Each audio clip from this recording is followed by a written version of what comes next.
ये दूसरा तरीका है। तो ये वीडियो ये आप देख सकते हैं, मैं इसको अभी ऑन कर रहा हूँ मोबाइल को, तो ये अपने लोगों के ऊपर स्टक हो जाएगा, यानी कि जो नोकिया है उसके ऊपर थोड़ा सा ज़्यादा देर के लिए ये रुका रहता है।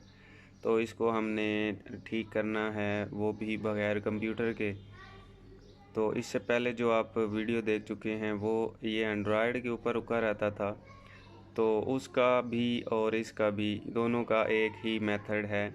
अभी आप देख सकते हैं ये नोकिया पे आ चुका है और यहीं पे रुका रहता है।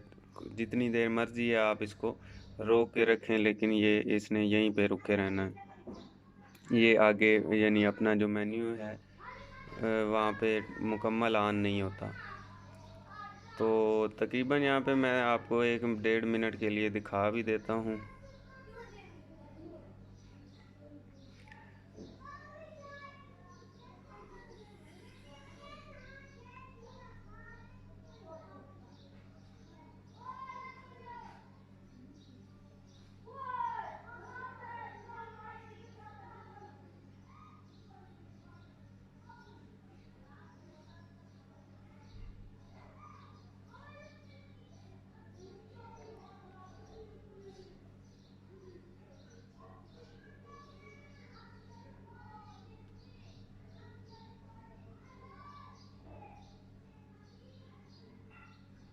तो अभी दोस्तों आप देख सकते हैं अभी तक ये नोकिया पे ही रुका हुआ है, तो ये इससे आगे नहीं जा रहा। तो इसको हमने ठीक कैसे करना है, सबसे पहले तो इसमें से हम बैटरी निकाल लेते हैं और थोड़ी देर के लिए यानी कि 3 से 5 सेकंड के लिए बैटरी को हटा के रखना है और फिर वापस लगा देनी है।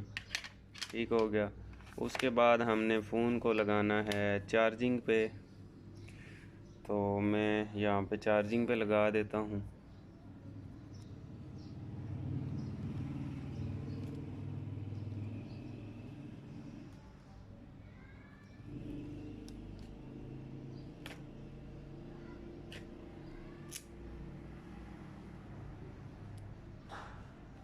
तो ये दोस्तों चार्जिंग पे लग गया है। अब इसका वॉल्यूम अप बटन हमने दबा के रख लेना है और जब चार्जिंग शो होगी तब आपने पावर का ऑन करने वाला भी बटन दबा देना है।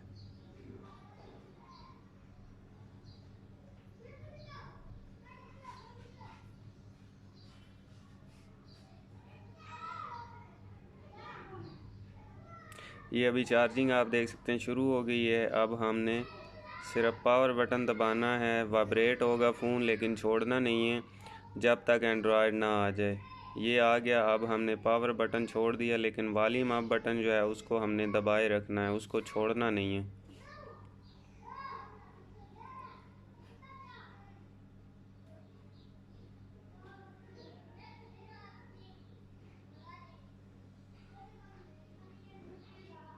तो अभी आप देख सकते हैं यहाँ पे इसकी नो कमांड आई हुई है।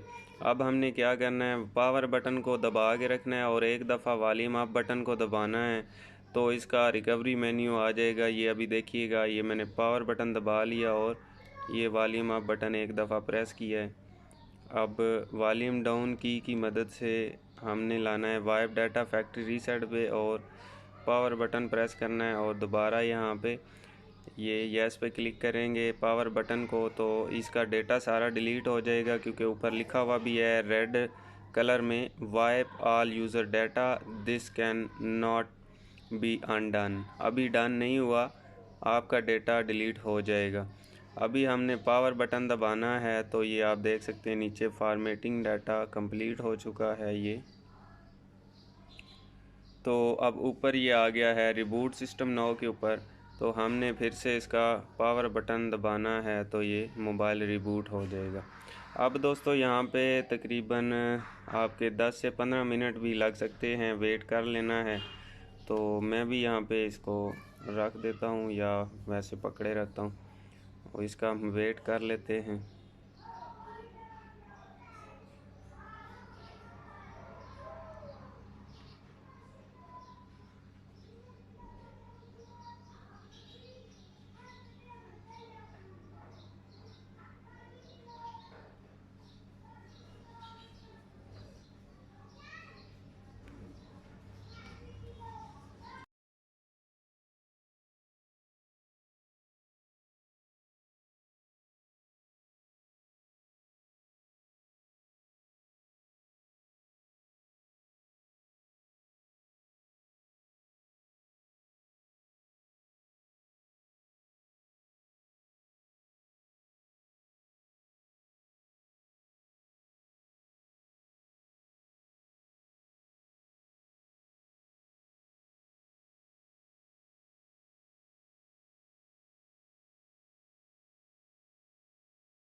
तो अभी दोस्तों आपने जैसे कि सुना कि इसके ऑन होने की आवाज़ आई है, तो इसका मतलब है कि ये फ़ोन ठीक हो चुका है।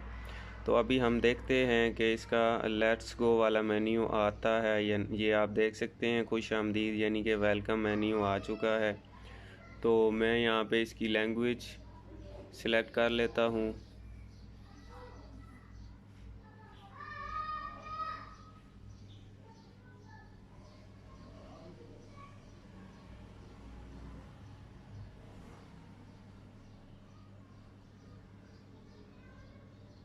तो लैंग्वेज सेलेक्ट हो गई है, लेट्स गो के ऊपर क्लिक करनी है। और यहाँ पे अगर दोस्तों यहाँ पे आपके मोबाइल को FRP लग जाता है तो वो किस तरह खोलना है वो इसी वीडियो की डिस्क्रिप्शन में आपको दूसरी वीडियो का लिंक मिल जाएगा, तो आप वो वाली वीडियो देख के उसको रिमूव कर सकते हैं। तो ये भी दोस्तों इसको FRP लग गया है, आप इसी वीडियो की डिस्क्रिप्शन में जाएं, वहाँ पे दूसरा आपको लिंक मिल जाएगा, आप उसके ज़रिए रिमूव कर सकेंगे बग़ैर कंप्यूटर के। तो दोस्तों मैं उम्मीद करता हूँ आज की हमारी वीडियो आपको पसंद आई होगी। अगर पसंद आई हो तो लाइक ज़रूर कीजिए और शेयर कीजिए अपने दोस्तों में, ताकि वो भी इससे फ़ायदा उठा सकें। और दोस्तों मिलते हैं अगली वीडियो में एक नए से ट्रिक्स के साथ। तब तक के लिए AH मोबाइल एंड रेफ्रिजरेशन को दीजिए इजाज़त। अल्लाह हाफिज़, अल्लाह निगहबान, पाकिस्तान जिंदाबाद।